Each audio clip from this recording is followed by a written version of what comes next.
واقعہ یہ کہ حضرت موسیٰ علیہ السلام کے زمانے میں ایک شخص تھا، بہت بڑا گنہگار تھا، بہت زیادہ گناہ کرتا تھا.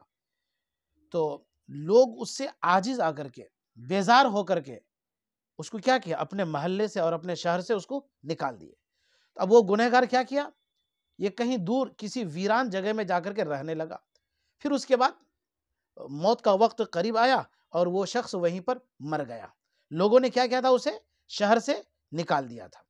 حضرت موسیٰ علیہ السلام کو وحی آئی اور اللہ کا پیغام آیا، اور اللہ تبارک و تعالیٰ نے فرمایا کہ اے موسیٰ، میرا ایک ولی ہے جو مر گیا ہے اور فلاں جگہ پر اس کی لاش ہے. آپ جائیے، اسے نہلائیے، اسے کفنائیے، اسے دفنائیے، اور اپنے محلے میں یہ اعلان کر دیجئے، اپنے امتیوں میں یہ اعلان کر دیجئے، جو جو گناہگار اپنے گناہوں کو بخشوانا چاہتا ہے وہ اس ولی کے جنازے میں شامل ہو جائے. سوچنے کی بات ہے، تعجب کی بات ہے کہ بھائی جس آدمی کو گاؤں والوں نے گناہ گار ہونے کی وجہ سے بیزار ہو کر کے نکال دیا تھا، اس کے مرنے کے بعد اللہ کا کیا حکم آتا ہے کہ جس کو بھی اپنے گناہ معاف کروانا ہو، بخشوانا ہو، وہ اس کے جنازے میں شامل ہو. لوگوں کو بات سمجھ میں نہیں آئی. پھر حضرت موسیٰ علیہ السلام نے یہ اعلان کر دیا بنی اسرائیل میں، اور کثیر تعداد میں لوگ جمع ہو گئے. اور جب لوگوں نے اس کی لاش کو دیکھا تو اس کو پہچان لیا اور کہا کہ حضرت یہ تو بڑا گنہگار شخص تھا اور ہم نے تنگ آ کر اس کو گاؤں سے نکال دیا تھا. سمجھ میں آ رہا ہے؟ جب لوگوں نے دیکھا اس کے جنازے کو تو کہا کہ حضرت یہ تو وہی گنہگار آدمی ہے جس کو ہم لوگوں نے اپنے سماج سے، اپنے محلے سے، اپنے گاؤں سے نکال دیا تھا. یہ تو وہی گنہگار آدمی ہے اور آپ اسی کی نماز جنازے کے لیے ہمیں جمع کیا یہاں پر. حضرت موسیٰ علیہ السلام کو تعجب ہوا، حضرت موسیٰ علیہ السلام کو بھی بڑا تعجب ہوا، اور اللہ سے سوال کیا کہ اے اللہ، یہ کیا ماجرا ہے؟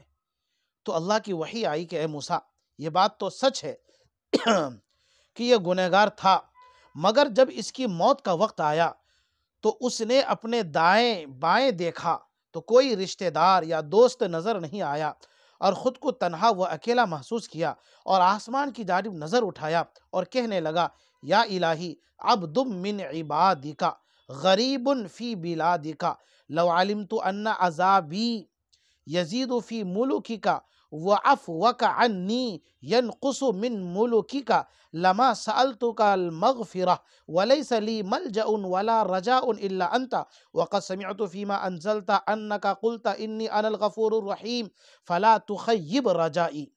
اس کا ترجمہ یہ ہے کہ اے میرے پروردگار، میں تیرے بندوں میں سے ایک بندہ ہوں اور تیری بستیوں سے نکالا ہوا غریب الوطن ہوں.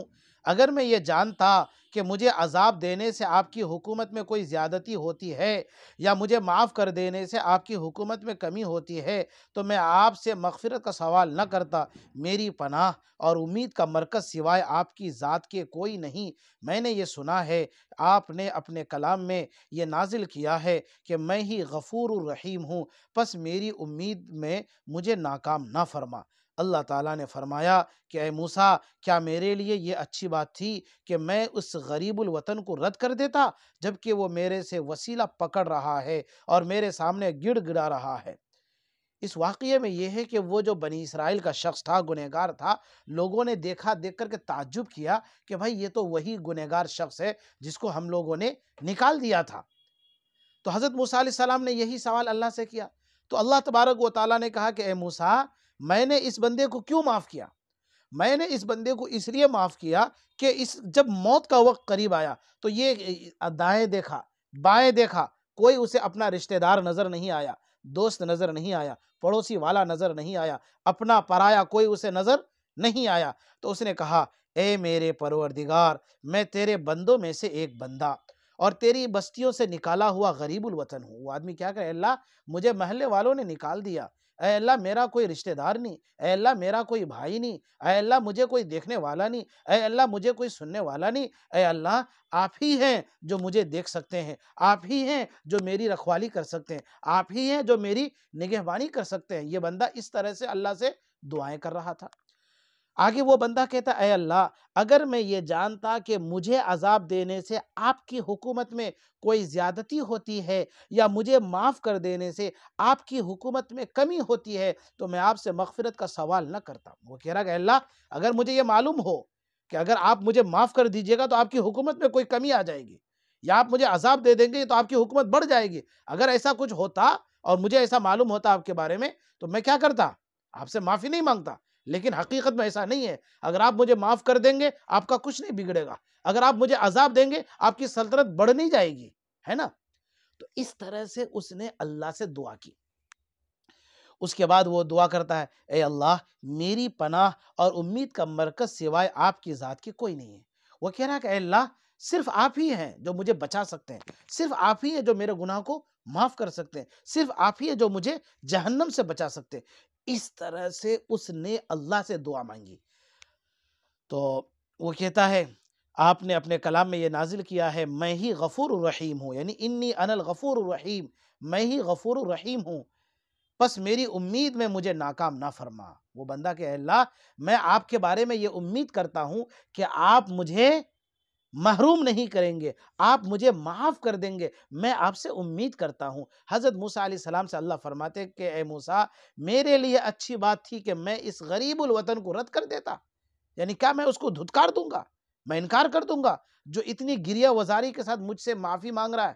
اللہ نے کہا کہ جب وہ بندہ اتنا رو رو کر کے مجھ سے معافی مانگ رہا ہے اور دعائیں مانگ رہا ہے تو میں نے اسے معاف کر دیا، میں نے اسے بخش دیا، اور میں نے یہ اعلان کروا دیا تمہاری زبان کے ذریعے سے جو کوئی اس بندے کے جنازے میں شریک ہوگا میں اسے بھی معاف کر دوں گا. سبحان اللہ، سبحان اللہ بولو.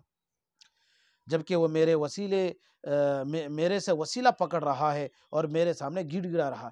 تو اس واقعے سے پتہ چلا اگر کوئی اللہ سے رو رو کر کے دعا مانگے، اگر کوئی اللہ سے گڑ گڑا کر کے دعا مانگے، اگر کوئی اللہ سے یہ کہے اے اللہ آپ ہی دینے والے ہیں، اے اللہ آپ ہی معاف کرنے والے ہیں، اے اللہ آپ ہی بخشنے والے ہیں، اے اللہ آپ ہی بگڑی بنانے والے ہیں، اے اللہ آپ ہی سب کچھ کرنے والے ہیں، اے اللہ آپ کے حکم سے سب کچھ ہوتا ہے، اے اللہ آپ کے چاہنے سے سب کچھ ہوتا ہے، اے اللہ آپ کے چاہے بغیر درخت کا ایک پتا نہیں ہل سکتا. اس طرح سے جب اللہ سے دعا مانگے تو اللہ اس دعا کو ضرور قبول کرتے ہیں، اللہ اس دعا کو انکار نہیں کرتے ہیں. جب بندہ اپنے آنکھوں سے آنسو کے قطرے کو ٹپکاتا ہے اور اللہ سے مانگتا ہے کہ اے اللہ مجھے دے دے، نواز دے، تو پھر اللہ کیا کرتے ہیں؟ اسے نوازتے ہیں، اسے معاف کرتے ہیں. تو اس لیے گناہوں سے توبہ کرنا چاہیے، بار بار توبہ کرنا چاہیے اور اللہ کے سامنے رونا اور گڑ گڑانا چاہیے. سمجھ میں آیا کہ نہیں آیا؟ تو اس لیے اللہ کے سامنے کیا کرنا ہے؟ بار بار اللہ سے مانگنا ہے. سبق یاد نہیں ہو رہا، اے اللہ مجھے سبق یاد نہیں ہو رہا ہے، میرا ذہن کمزور ہے، اے اللہ مجھے سبق یاد کرا دیجئے، اللہ یاد کرا دے گا. سمجھ میں آیا؟